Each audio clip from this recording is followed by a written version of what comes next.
Welcome to Airlines 101 with Laura, and I am here today with Phil Roberts, and Phil works currently at LeTourneau University in the role of dispatch manager, and we might talk on that a little bit some today, but also prior to returning to LeTourneau, Phil worked as a, you're going to have to say your exact title, but worked in the charter world of both passenger and cargo operations under Part 121. So not at a major or regional airline or anything, but more of a niche type of market. So tell us, what was your title at the last place you were at? So the last place I worked, I was the manager of the SOC, so the Systems Operation Control Department. Okay. So in that role, you were supervising the dispatch operation? Mostly the dispatch operation. There was a little bit of back and forth with the maintenance control and some of the safety functions, but it was generally just primarily the dispatch side of things. Okay, excellent. So, so some of the interview we're going to spend talking about that, and then some with what you're doing now. Okay. What would you say is your work that you did in the airline industry? How did you go about living out your faith in those environments? So, in the airline world and just the general world, it's very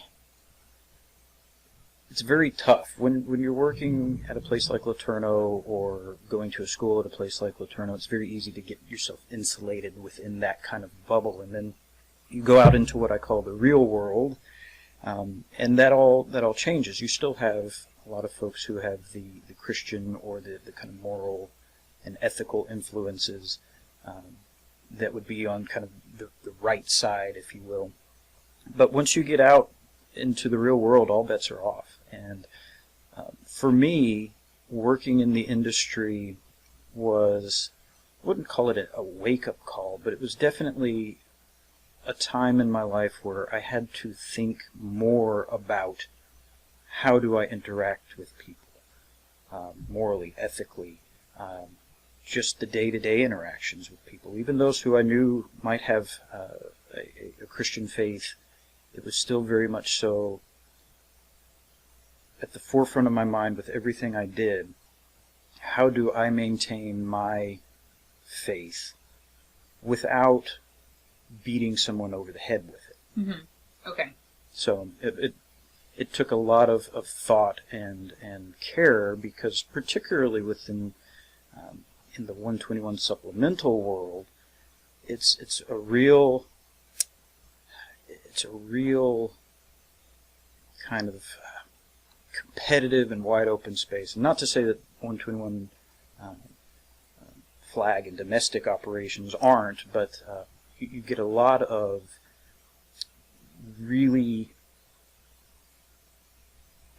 the operations you do are not as regimented. So you're doing a lot of things on your own, permits, working with the foreign governments for those permits, working with handlers and people who might not necessarily be thinking the same way you are, regulatory-wise or ethically. And so it takes a very specific and concerted effort to make sure that you are working not only within the bounds of the regulations, but within the bounds of your own ethics and moral structure. Maybe, I don't want to say there's more opportunities to mess up, but there's a little bit less oversight of what you're saying, like less with, sort of, for example, a list of airports, right? And in the class, we talk about domestic and flag have a list of approved airports, Sure. right? In your operations specifications. But you don't have that under supplemental. Right. You don't have a list in your op specs. Right. Under supplemental, you are looking for a suitable airport, and suitable is loosely defined. Loosely defined by the FAA. Right. And so we had very specific things we were looking for, but you could often kind of find ways, if you weren't careful, around the intent of the regulation. Okay. Yeah. And work things in a way that not necessarily intended by the regulations themselves. So, what, along those lines, special challenges have you encountered? Maybe you can share an example or two where you could have done something maybe easier way that wasn't necessarily the most ethically Sure. sound way to do whatever it was. Sure. So two examples that come to mind were during some work with one of the passenger carrying airlines that I worked with. We were flying a world-known band, rock band, around South America. The band's name's not important, but we were flying, and I get a message through the ACAR system, so basically a text message plain to dispatcher, saying, we're being told by this particular government that we don't have permits to overfly. And when you're going over foreign countries as a foreign carrier, you're required to have overflight permits. Well, that was interesting to me because I had a list of all the permits we had, and this particular country was on the list. And so I sent a message back to the crew and said, well, this country is on the list. Here's the permit. See what they say. Give this to them. Number? Yes, Oh, it's a specific number. Each country has their own kind of setup as far as how that is concerned and how you obtain those. And, we were using a company that obtains the permits for you. So I had this sheet with the readout of all the countries we were overflying with all of the permit numbers. I sent that back to the crew, said, here's the number, here's the validity dates for it, and let them know the number and see what they say. And they came back and they said, well, they're telling us this number doesn't exist and that we need to land, which is highly unusual. Even if you don't have an overflight permit, usually they'll just give you a little slap on the wrist and say, don't come back unless you have the permits. Well, the band in question was telling our crew, do not land. Don't land. Oh. And so I got our director of operations And you involved. did not intend to land in this country? No, we were just overflying, going to another country in South Okay. America. Right. Yes. Okay. And so the director of operations and I and our safety manager were all talking. We're like, if they're telling you to land, don't care what the band is saying, you all need to land. Highly unusual. We'd even talked with the permitting company. They kept saying, these permits are perfectly acceptable. We obtained these correctly. These are fine. So we ended up landing. And the easier thing to do in that moment would have been for me or the director of operations or the crew to say, you know what, we're not messing with this. We're going on. We're going to keep pressing on to destination, and we'll figure this out later. And so we landed about 2 hours on the ground. The ground handler just tells us, okay, you know what, go, just leave. You're free to leave. So, really odd situation. Ended up being a lot more difficult than it needed to be. But the easier point there would have been just keep going. Don't get involved in this. Don't get messed up in this. But ethically, morally, the right standard there is obey the rules and the laws of the countries that you're overflying or you're flying into and out of. Because it could have become a much bigger issue. It did kind of become a mini international incident because we're talking a United States airline with a foreign country not allowing the permits that we had clearly received, and then the other company was another North American company. So there's a bunch of back and forth. So very easily we could have said, we're just going. Yeah. We're just going to keep going. And, you never know the consequences of something like that. That country could have kept us out indefinitely. They may not have ever let us back in. And they could have sent fighter jets out of your airplane. They could have. I don't know what country it was, so maybe their not, Air Force fleet is probably pretty limited, but okay. But even so, you could very easily make an international incident out of something as simple as not landing when told. Wow. Now, there are other instances where that may be a better option, security-wise, safety-wise, but there was nothing in the way there. Okay. Another good example, I've got numerous examples, but we've talked about the cabotage incident on another discussion. That's on a different discussion within this class, but yeah. Along with that, coming back from that same trip, we had... This come back from South America. This was coming back from South America. Okay.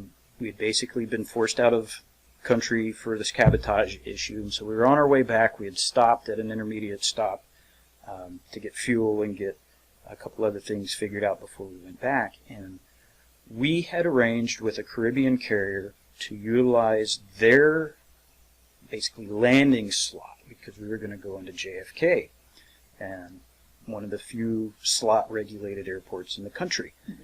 And so we had all these emails and all of this correspondence to say, you can use our slot, which also gives you the ability to work with customs to get your customs clearances for your crews coming in. Now, this was a reposition flight, so we didn't have any passengers. Okay. It was just crew. Uh-huh. Bringing the airplane back. Right. Okay.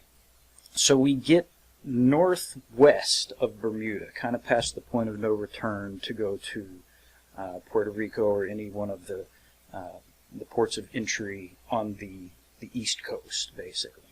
So we were more or less committed to going to JFK.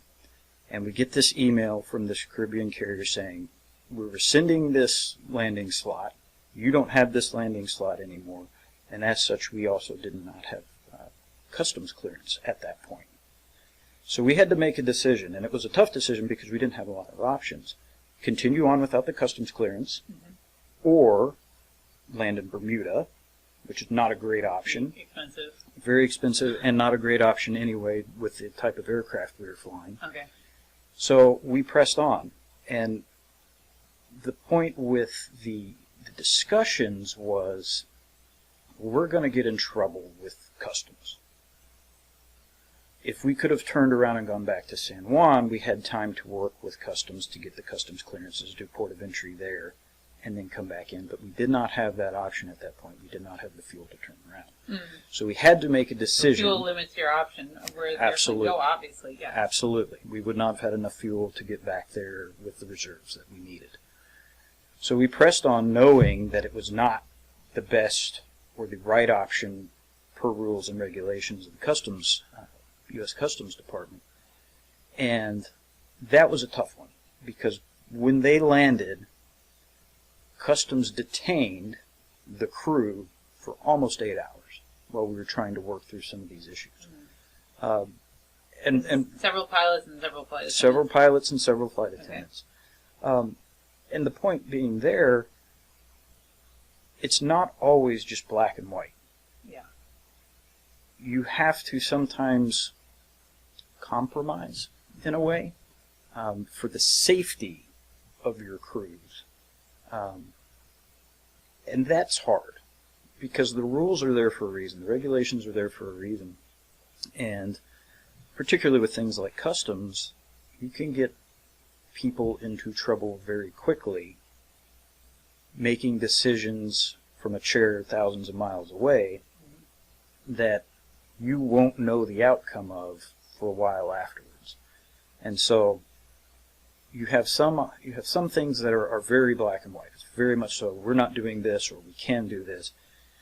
And morally and ethically, that's not always the case when you get into the real world, like I'm saying. Mm-hmm. So those are some of the things, those are some of the challenges, particularly with things like supplemental carriage, where it really is kind of a dog-eat-dog world, where you have to daily make decisions. And those are two extreme examples, and the cabotage example is an extreme example.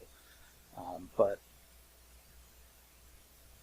you have to be ready to stand up for your own ethical and moral values. Mm-hmm. And you have to be willing to sacrifice comfort sometimes for those values. It's very easy to just sit back and say, I'm going to leave this to somebody else, and kind of step aside, where there are times where you need to say, this isn't right, this is why this isn't right, let's pause for a moment where you can and get this figured out the right way. So where maybe even management is saying, I want to do it this way, but you as the dispatcher have to say, we can't. Absolutely. Safety reason, integrity reason, you can't. Absolutely. Yeah. Okay. Absolutely. Those are two excellent examples. Those are great. I just want to ask, like, one last question. Sharing your faith, have you ever been able to do that, or why not, like, while on the job? And maybe the environment didn't suit to it. But. Sure. There have been instances. My whole thought process in life is let the situation lead to those discussions. I don't go around to everyone saying, I'm a Christian, you should be a Christian, and let's pray the I'm going to pray prayer over you right now. Right. Yeah. There are certainly times for that. I'm not trying to say we shouldn't do that as Christians.